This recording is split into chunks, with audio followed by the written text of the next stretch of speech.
Day reality ಯಾವುದು ನಮಗೆ ಅಂದರೆ ಸುತ್ತ ನೋಡಿ ಏನು ಕಾಣಿಸ್ತಾ ಇದೆ ಅಷ್ಟೇ ರಿಯಾಲಿಟಿ ನಮಗೆ. ನಮ್ಮ ಬಾಡಿ ಒಂದು ಕಾಣುತ್ತೆ, ಇದೊಂದು reality. Day to day reality ಹೊರಗಡೆ ನೋಡ್ತಾ ಇದ್ದೀರಾ, ಒಬ್ಬೊಬ್ರಿಗೂ ಒಂದೊಂದು ಹೆಸರಿದೆ, ಒಂದೊಂದು ಸಾಮಾನಿಗೂ ಒಂದೊಂದು ಹೆಸರಿದೆ, ಗುರುತಿಸ್ತೀರಾ, ಇಷ್ಟು. ಇದು ಯಾವುದಕ್ಕೆ ಬೇಕಾದ್ರೆ ಹೆಸರು ಕೊಡ್ಬೋದು. ಇವೆಲ್ಲ ನಮ್ಮ ಕಂಡೀಷನ್ ಮೈಂಡಿಂದ ಅಷ್ಟೇ, ಒಂದು ಪ್ರಾಡಕ್ಟ್ ಅಷ್ಟೇ. ಕಂಡೀಷನ್ ಮೈಂಡ್ ಅಂದರೆ ಏನು?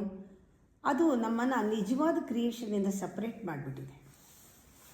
ನಿಜವಾದ ಕ್ರಿಯೇಷನ್ ಏನಿದೆ ಅದು ನೋಡೋಕ್ಕೆ ಬಿಡ್ತಾಯಿಲ್ಲ. ಇದೆಲ್ಲ ನಾವು ಸೃಷ್ಟಿ ಮಾಡ್ಕೊಂಡು, ನಾವು ಹೆಸರು ಕೊಟ್ಕೊಂಡು ನಾವು ಮಾಡ್ಕೊಂಡಿರೋದು.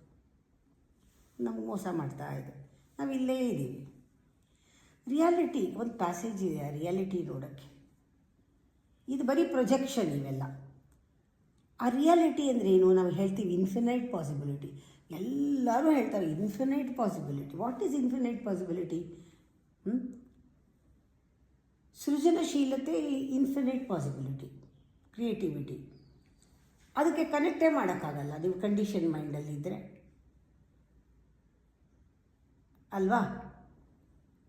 ಇವಾಗ ಕಾರಿಲೇಷನ್, ಪರಸ್ಪರ ಸಂಬಂಧ ಒಬ್ರಿಗೊಬ್ರಿಗೆ ಇರೋದು ಕಾಣೋದೇ ಇಲ್ಲ. ನಿಮ್ಮದು 4 ಸಂಬಂಧ ಬಿಟ್ಟರೆ ಇನ್ಯಾವುದು ಕಾಣೋದೇ ಇಲ್ಲ ನಿಮಗೆ. ಇದು ಕೂಡ ಇನ್ಫಿನೈಟ್ ಪಾಸಿಬಿಲಿಟಿ. ಅದರಲ್ಲಿ ಅಲ್ಲಿದೆ ಅದು. ಸಿಂಕ್ರಾಸಿಟಿ, ಸಮನ್ವಯತೆ ಅಂತಾರೆ, ಸೃಜನಶೀಲತೆ, ಸಮನ್ವಯತೆ, ಅನಿರೀಕ್ಷಿತತೆ, ಸ್ವಯಂ ನಿಯಂತ್ರಣ, ಸ್ವಯಂ ಮೌಲ್ಯಗಳು, ಇದೆಲ್ಲನೂ ಇನ್ಫಿನೈಟ್ ಪಾಸಿಬಿಲಿಟೀಸ್ ಬರುತ್ತೆ. ಇದಿಷ್ಟನ್ನು ನಾವು ಕಳ್ಕೊಂಡ್ಬಿಡ್ತೀವಿ. ಕ್ರಿಯೇಟಿವಿಟಿ ಕಳ್ಕೊಳ್ತೀವಿ, ಕಾರಿಲೇಷನ್ ಕಳ್ಕೊಳ್ತೀವಿ, ಸಿಂಕ್ರಾಸಿಟಿ ಕಳ್ಕೊಳ್ತೀವಿ, ಅನ್ಪ್ರಿಡಿಕ್ಟಬಿಲಿಟಿ ನಮಗೆ ಇಮ್ಯಾಜಿನೇಷನ್ಗೆ ಬರಲ್ಲ. ನಮ್ಮಲ್ಲಿ ಒಂದು ಸೆಲ್ಫ್ ರೆಗ್ಯುಲೇಷನ್ ಕೂಡ ನಮಗೆ ಗೊತ್ತಾಗಲ್ಲ. ಆಮೇಲೆ ಬ್ಯೂಟಿಫುಲ್ ಇಮ್ಯಾಜಿನೇಷನ್ ಇದೆ ನಮಗೆ, ಒಂದು ಪರಿಕಲ್ಪನಾ ಶಕ್ತಿ ಇದೆ, ಅದು ಕೂಡ ನಮಗೆ ಎಕ್ಸ್ಪೀರಿಯನ್ಸಿಗೆ ಬರಲ್ಲ.